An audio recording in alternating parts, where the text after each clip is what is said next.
Because of the Patapsco lies singing and swinging his town, I know. So have another beer, sit down, I'll tell you more. Folks work real hard, but they're doing it right. Cause when the sun goes down, they're gonna party all night. I'm talking about Baltimore. Yeah, Baltimore. It's the new year, and we are bringing even more good news to Be More. This is Judy Templeton, and we are Be More Good News, and that means this is only good news, and we have so much of it, and so many people that I'm excited that are going to bring this good news to you. So guess what? We were out celebrating Martin Luther King's birthday, and we want to tell you all about that. We have a surprise guest, but I guess you all can see her tonight, so the surprise is over. So let's get started. Wordsmith, another word in Be More, philanthropist, performing artist, influencer, lover of Be More. Word is out making the magic happen, spreading good news, and we'll be back in person next month. But we have a very special video done by our very own Wes Moore talking about the wonders of our very own Wordsmith. He was celebrating MLK's birthday when everybody else stayed home in the snow. Wordsmith, Wes Moore, and a host of others were at the B&O Train Museum with a BSO show that Word presented an original debut. I'm told that we're going to get to see it again. So stick around and we're going to let you know when that can be. And as always, Word is out making all his dreams come true. So listen in as Wes introduces Wordsmith. Hi, I'm Maryland's Governor Wes Moore, and I'd like to congratulate the B&O Railroad Museum, Wordsmith, and the Baltimore Symphony Orchestra for their tribute to Martin Luther King Jr. and the freedom seekers of the Underground Railroad on MLK Day 2024. Wordsmith's original song and composition, Network to Freedom, directly inspired by the powerful narratives found in the B&O Railroad Museum's Underground Railroad exhibit, debuted to much fanfare. The museum was designated a National Underground Railroad Network to Freedom site in 2021 and opened a permanent exhibit, the Underground Railroad, Freedom Seekers on the B&O Railroad, in 2022. I invite you to come experience the fusion of music and history on these hallowed grounds. Now, Miss Bonnie and I got to meet up with Desmond at several occasions, but Miss Bonnie met up with him at the MLK celebration at the Visionary Art Museum. That would be AVAM, I mean American Visionary Art Museum. And of course, they had so much fun. They got to see the poetry slam, story time, African dancers, and Desmond captured lots of fun events. He also captured some pictures of, I'm going to call it Kindness Night, a night that our very own Eric Miller, who celebrates and is in charge of the kindness movement, had a little fundraiser at a little bar downtown, and Desmond captured some beautiful shots of that too. So Desmond, we always are seeing you through the lens as you are always seeing us through the lens. And it is those rose-colored lenses that you look through that we just absolutely love. Now, of course, you know, it wouldn't be a show without Chris telling us a story. And he's going to tell us tonight a story of Martin Luther King's visit to Baltimore. So he says he wasn't there, but hey, the story is so real, I'm not sure. So Chris, tell us about that moment in history when Martin Luther King had a dream and visited Be More. Thanks, Judy. Every January we celebrate the birthday of Dr. Martin Luther King, and this year is particularly special because 2024 marks the 60th anniversary of the passage of the landmark Civil Rights Act.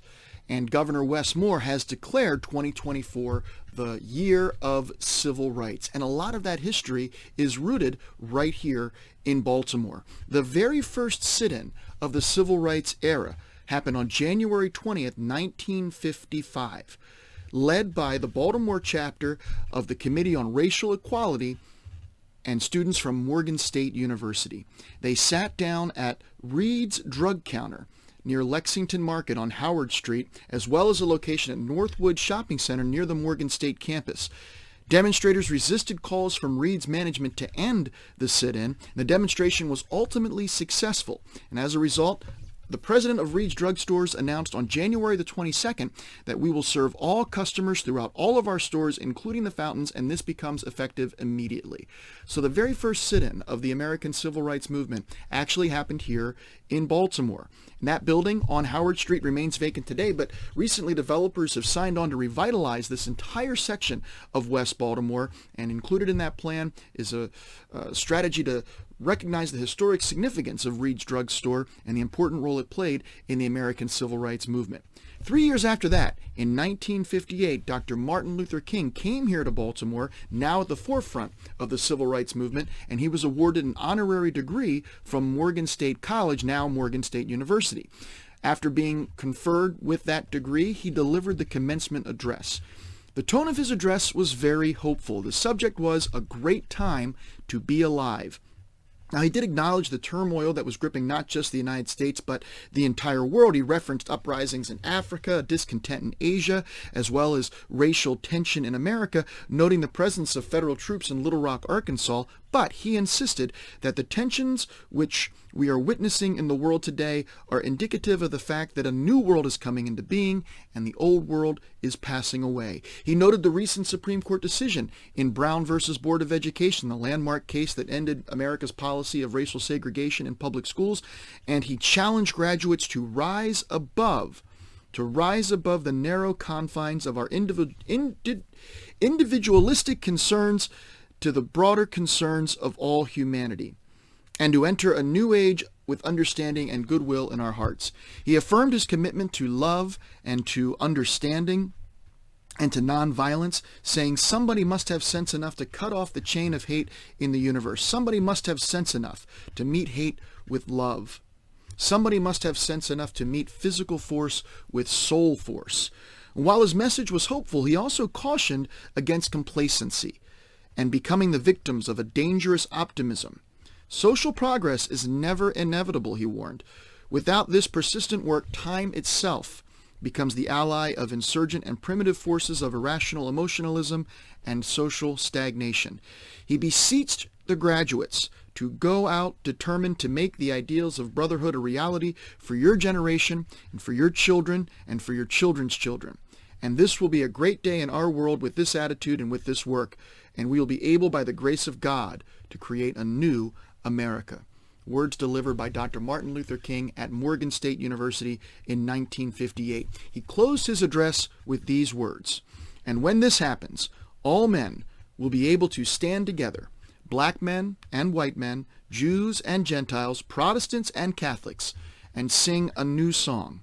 Free at last, great God Almighty, we are free at last." And according to the Baltimore Afro-American newspaper, these stirring words were met with, quote, thunderous applause. And if that passage sounds familiar, it's because Dr. King concluded his most iconic speech, his I Have a Dream speech, delivered from the steps of the Lincoln Memorial on August 28, 1963, in almost exactly the same way. Baltimore would remain actively engaged in the civil rights movement over the ensuing years, and Dr. King would visit our city at least 8 more times. At that time, it was the 6th largest city in the country, and in those days, its geographic location, straddling north and south, made it unique. Baltimore leaders like Lily Mae Carroll Jackson pioneered nonviolent resistance to racism as early as the 1930s.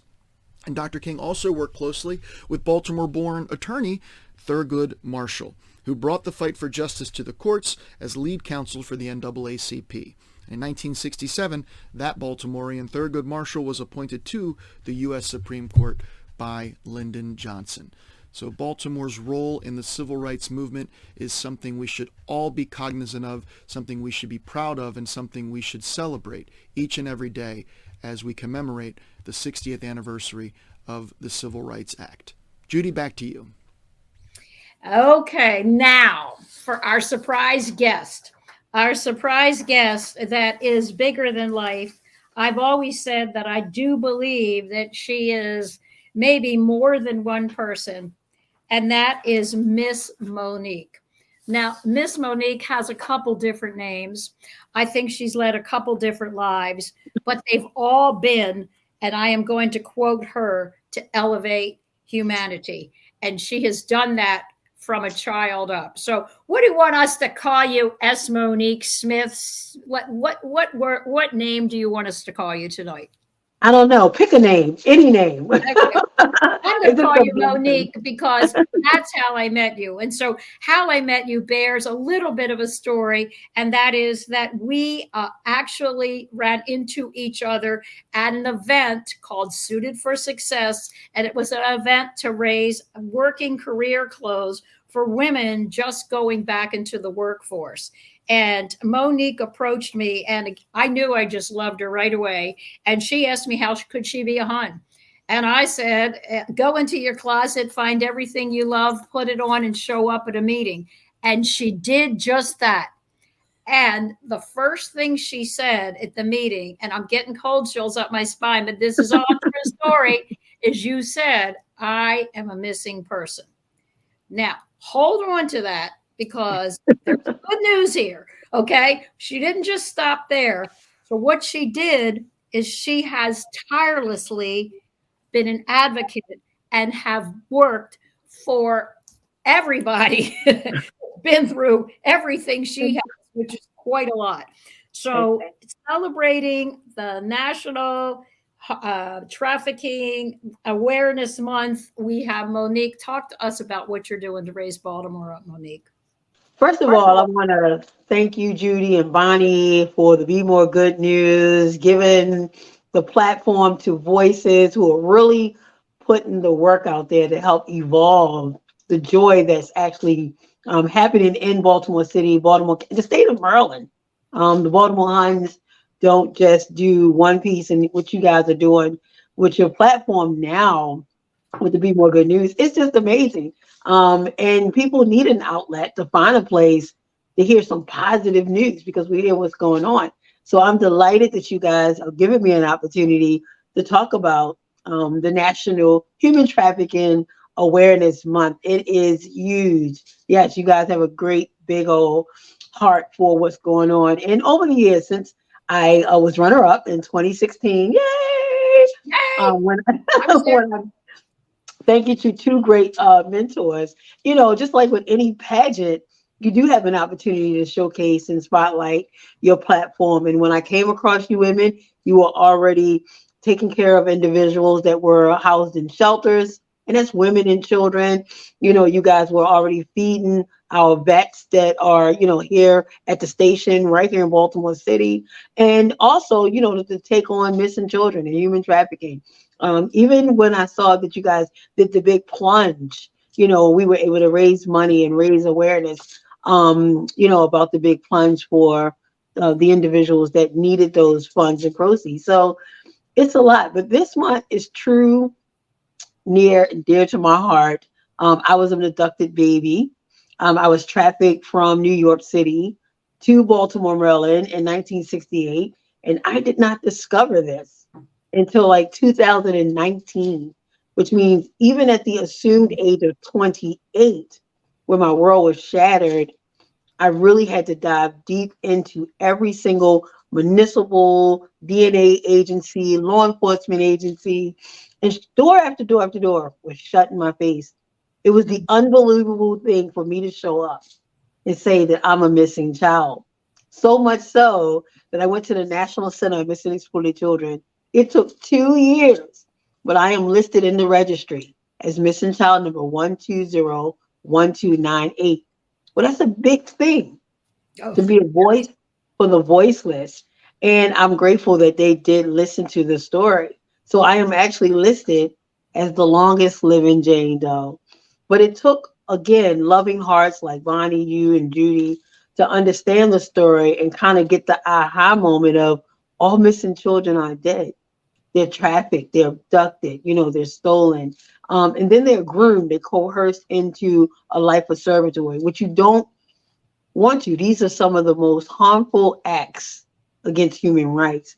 But because I campaigned so hard and I campaigned for so long, that what was going on in Baltimore City with legislation and then local processes like the consent decree allowed me to use my voice and my story, the factual elements, and actually help save other victims and build new resources for survivors And that's great news because at one point, remember, there was nothing. There was no resources, barely little. The National Center for Exploited Children did not come out until 1984. And a lot of kids were abducted and trafficked. So just to have this from the 60s to 1984, and then they go, what are you talking about?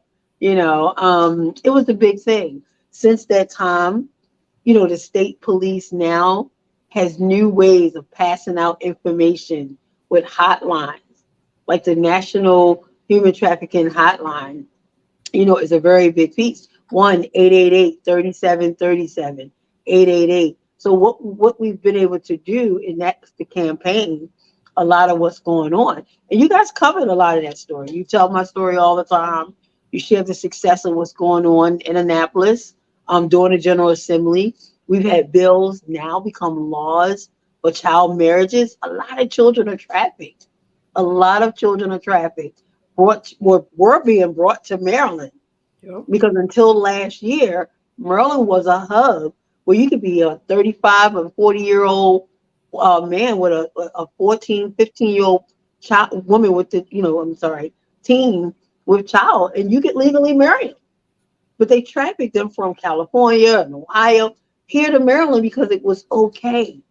But the work that has been done now, it's called Safe Harbor.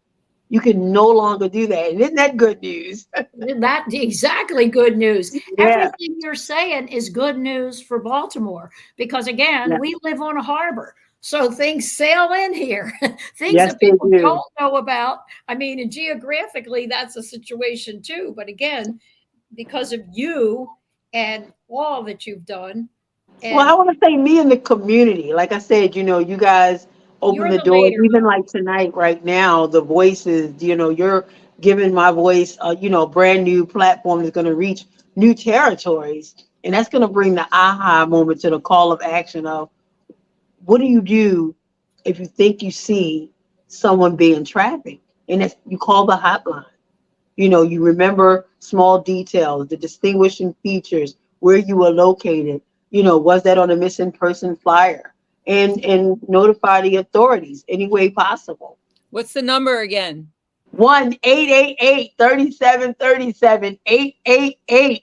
And that's a national number, yes. And then each Regency will have its own number, and they'll redirect you somewhere, close to in the state of Maryland or in whatever your municipal is. Yep. So, Monique, people always want to know, what can they do to help? Now, of course, we've got that number. So what can we do to help this campaign to continue? Because again, you're saying words like legislation, you're saying words like education, you do community outreach, you do community engagement. I mean, you do it all. So what place can we help? Well, the awareness is key. So right now, just talking about it, having a conversation. A lot of people struggle with having difficult conversations about things that potentially harm us every single day. Are we talking to our teens? Are we talking to our young adults? Are we talking to any of our family members throughout the day about trafficking? Use every single opportunity. If you're driving down the Beltway and you see a human trafficking sign, bring it up in a conversation. Learn the signs. Usually if you're in a mall and you'll notice a child or a teen looking, just so discomfortable with an individual, and this person is groomed really well, but the child looks dingy, give them eye contact if they're allowed. A lot of times they will not be allowed to give you eye contact, and then think of the things of not feeling ashamed, like, am I making the call and there's nothing wrong? It's better to make the call and then a week later go, oh my gosh, I saw that little boy, with that woman, and now that I see the face, and you could have been that one call to saving someone's life. And I always tell people, it's no longer a situation that's happening in a foreign country. It's right here in this country. If you have a zip code, there's trafficking going on. So learn about where you can go who you can call. So call even right now. You call the hotline number or you call and Google what's happening with human trafficking in my state, in my city, in my community. So go and share this information at your next community meeting. Say, hey, what are we doing about human trafficking? If we find someone, do we know who to call? Are there any shelters that we can take them to? And right here in Maryland, we have two. One is called Turnaround Inc. And then, of course, we have Her Resiliency, who she's doing a phenomenal job.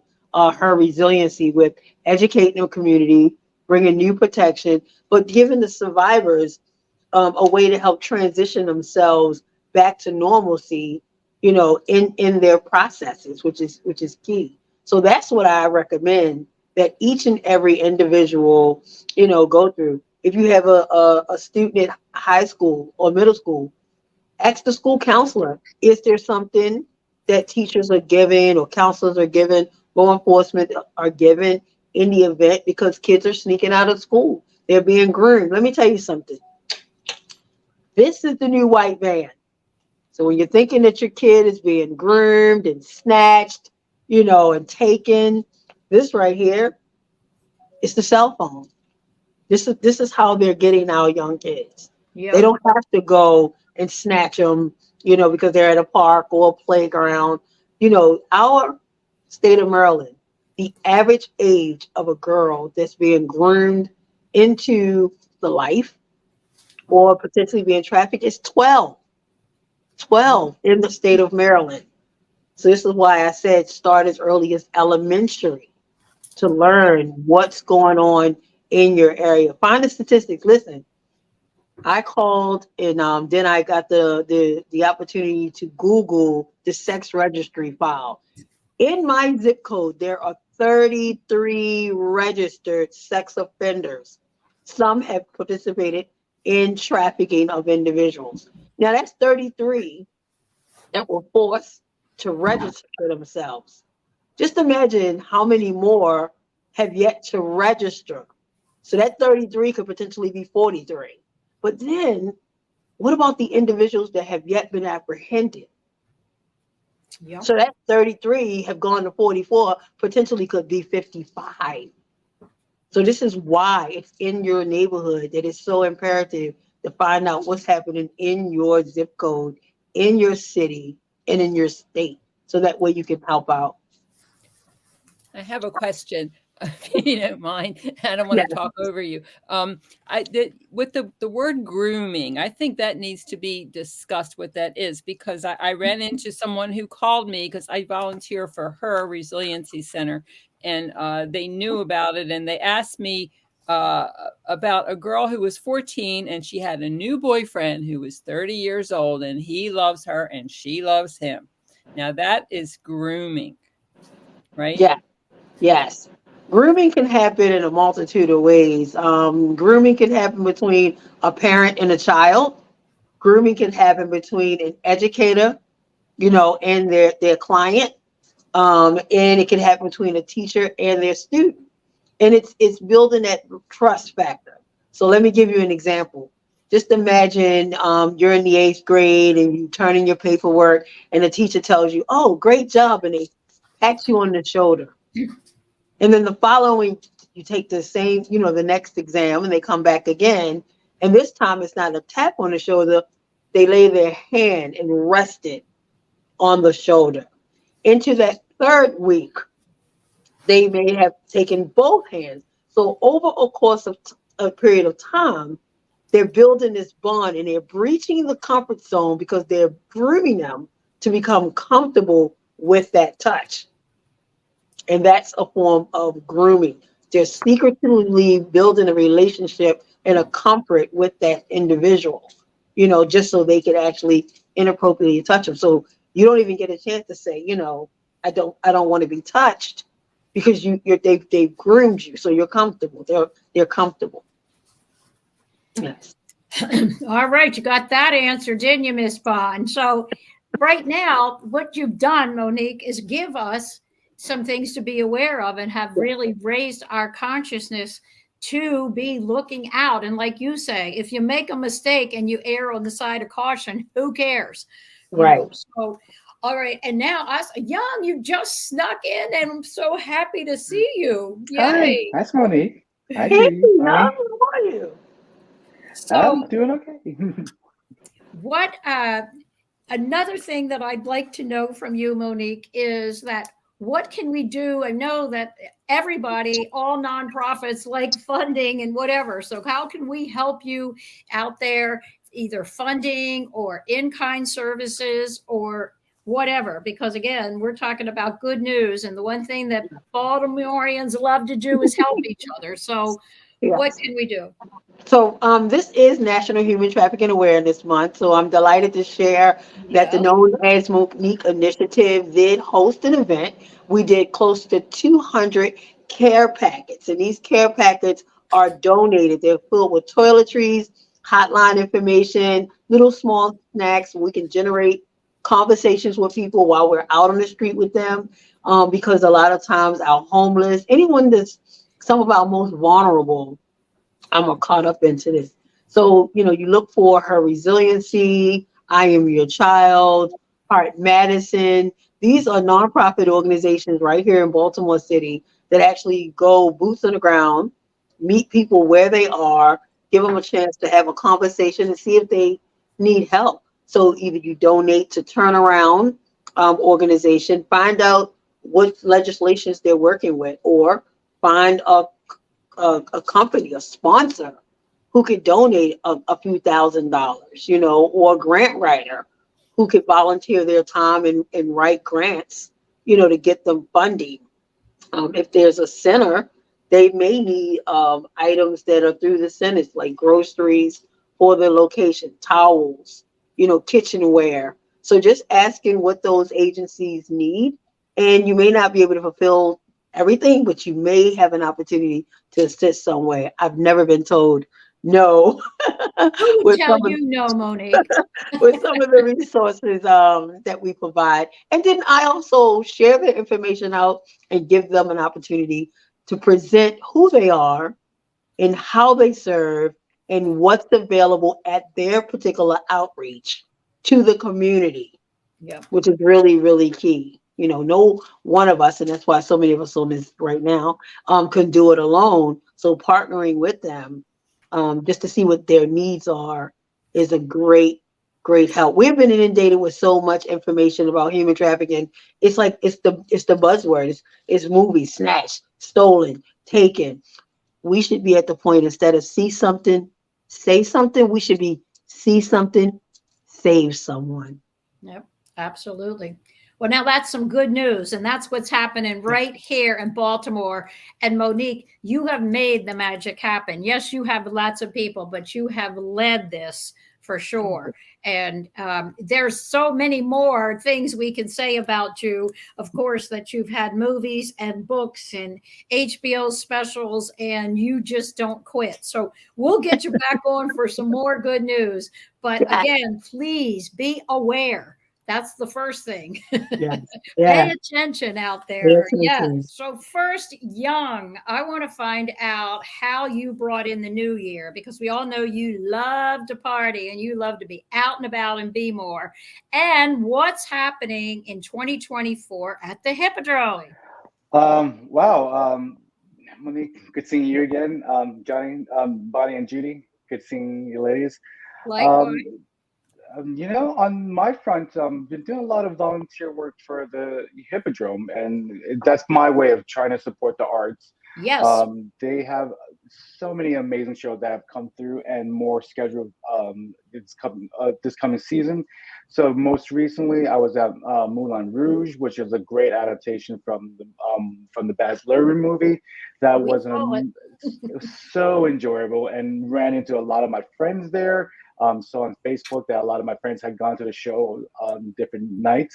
So it's just being there and being present, and having people be excited to come and see the arts in Baltimore. It's such a thrill. And The upcoming schedule includes Mrs. Doubtfire, that's coming up on January 30th to February 4th, and Peter Pan from February 20th to 25th. So I expect to see a lot more of my friends there.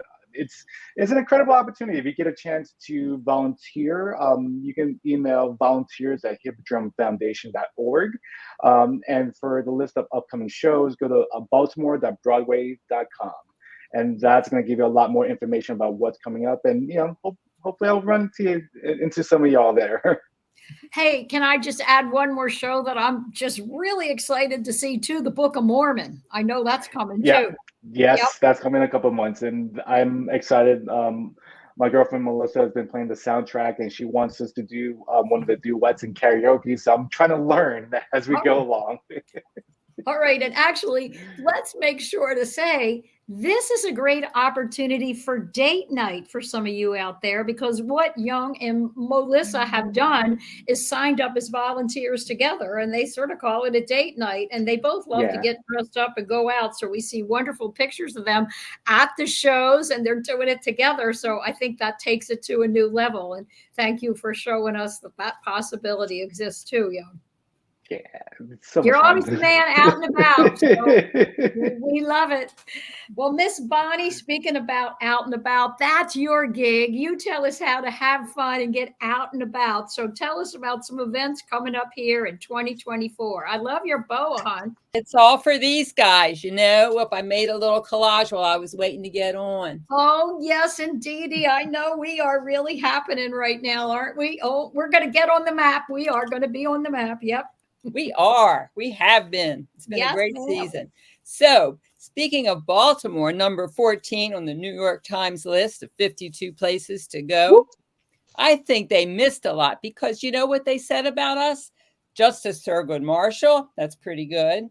The Blue Way and the Baltimore Peninsula, that's what all the hubbub is about. And all the money seems to be going there and all the ads. And then John Waters, he's shooting Liarmouth.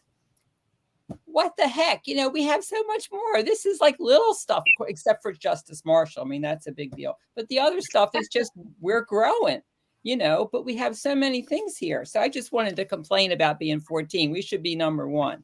Okay. Okay. I'm done. Okay. We'll consider that good news tonight. Go ahead.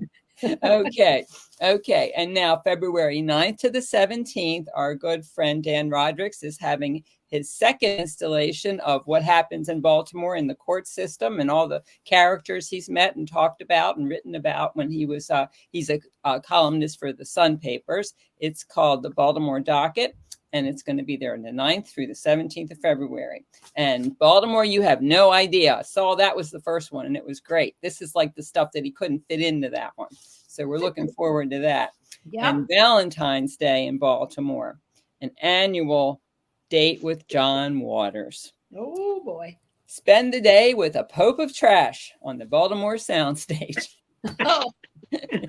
That's the show we go to when we couldn't get into the holiday one. Yes. Okay. Right. And it's all about, you were talking about human trafficking and sex and all like the bad stuff they do with all. Well, now I got all the crazy fun stuff because Valentine's Day is coming and Baltimore is going all kinds of celebrating for Valentine's Day. We have Galentine's Day, and there's actually a thing called the Flamingo at the Baltimore Zoo. It's an adults only Vegas themed brunch. Can you imagine all those animals getting up in a chorus line? Are they going to sing and dance? I don't understand this at all. We're going to have to check this out. And also on Valentine's Day, sex at the zoo. I don't know where we're going with this. I guess it's good news. You learn about the sex secrets and scandals of our animal kingdom at the annual affair. Think about that. You meet and greet the animals. You think they have like a Tinder thing or you have to swipe right or something? I hope somebody goes to that so I can find out what happened. And then Saturday, the 17th, not to be outdone, the Creative Alliance is performing Tassels and Champagne. This is the Gilded Lily Burlesque Group, and it's a love-themed show, obviously. So that's Tassels and Champagne at the Creative Alliance on the 17th. Now, February 9th through March 3rd, on a more serious note, Mahalia Jackson at the Arena Players. Oh. So that's going to be great. It's all gospel music, and her civil rights activism is in a whole big entertainment portion of the Arena Players. Then I Will Eat You Alive. What's that about? That's at the Vauxhall, 9 West 25th Street. 3 women confront diet culture, fat phobia, and body shaming in the age of Ozempic. Wow. I'm supposed to laugh about that. Remember Ozempic? Everybody's losing weight on Ozempic. They're supposed to be taking it for diabetes, but now they're losing weight. That's good news, right? Healthier Baltimore. And Got 2 more. You ready? No, I'm ready. Okay. The BMA is having Elizabeth Talford Scott collection. She lived to be 95 years old, and she incorporated unconventional objects in her beautiful quilts, stones, buttons, sequins, and heavily layered surfaces. And she's the mother of our favorite Joyce C. Scott. Yes. And February 16th to 19th, Max's Belgian Beer Fest, the 20th year. And they're going to have beer from where? Belgium. And that's all I got. So I'll see you around the neighborhood, Hans. I can't think of which of those events I want to go to first, but yes, we will. Absolutely. And so to the point of Joyce Scott, she is also, her mother has this beautiful quilt exhibit, which I've seen at the BMA, and she will be having her own exhibit, I believe, coming up too. So that's exciting because she is definitely a beautiful, beautiful talent here in our wonderful, wonderful city. And so, you know what? Get in touch with us. Tell us your good news. Every month we want to showcase someone. We have showcased our very own Monique Smith, who, as I say, is a couple people for sure. So please reach out to us. Let us know about your good deeds here. Check out our website. Our website has got all the kinds of information. You can hear our podcast. Guess what? It's www.bemoregoodnews. I mean, so simple to find. Please let us know how you're making Be More a better place. Look for us on YouTube and beyond, and we will see you next month, and we will be bringing you even more good news. Until next time, be more kind, be more love, be more good news. And go Ravens. And go Ravens. Go Ravens.